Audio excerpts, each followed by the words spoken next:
Hey guys, welcome to this episode of Comic Crash Course, a tutorial series meant to give you a rundown in different aspects of making comics. In the last episode, I talked about the text aspect of lettering, and so in this episode, we'll be talking about speech bubble placement and tails. So let's start with placement on the page. There are a few rules you should follow when deciding where to place your bubbles. First, you should avoid placing your bubble over important art or a character's face. So say we have a panel where, like this one, something important's happening in the background. Well, you don't want to put your bubble over that and cover it up. Shift your bubble somewhere else.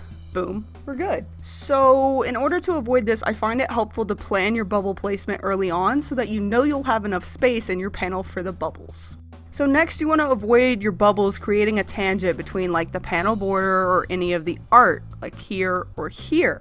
It just looks awkward and it's unprofessional, so keep in mind that it's perfectly acceptable for your bubbles to break the panel borders, like here and here. That way, if you didn't plan ahead and there's no way to fix your art or fix the text, just bump the bubble outside the panel a little bit. It looks just fine. So you should also keep in mind that your speech bubbles, like your art, should always be inside the safe area of your page. This matters a lot more for people who are going to be working in print. A little less for people who are going to be working online, but the same concept kind of applies regardless. So if you look at any professional comic page template, like this one's from Blambot and this one's from DC, it gives the bleed, which is like all your art should kind of like extend outside of the bleed, and then your trim line, which is where the printer would cut the page, and then your safe area. Keeping your bubble within the safe area ensures that it wouldn't be cut off in the process, thus you not losing any text. So onward to tails. Tails can be curved, they can be straight, they can be kind of wobbly, or any other general shape you can come up with.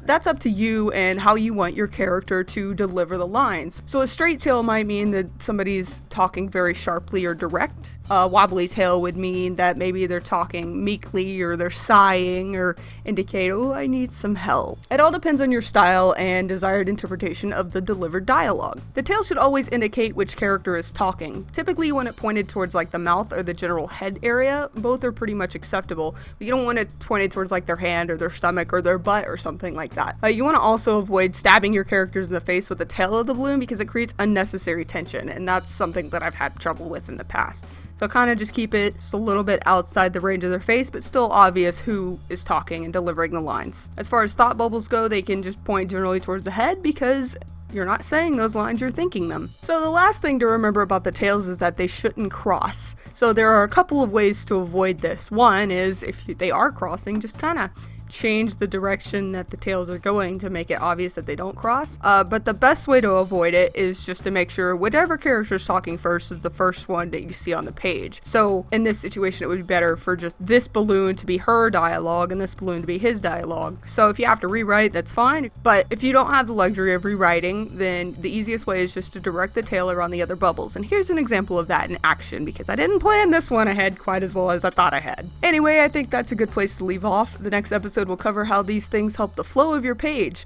Let me know what you want me to talk about in future episodes in the comments below. Leave a like if you learned something new and subscribe for more content. As always, thank you for watching and I'll see you next time.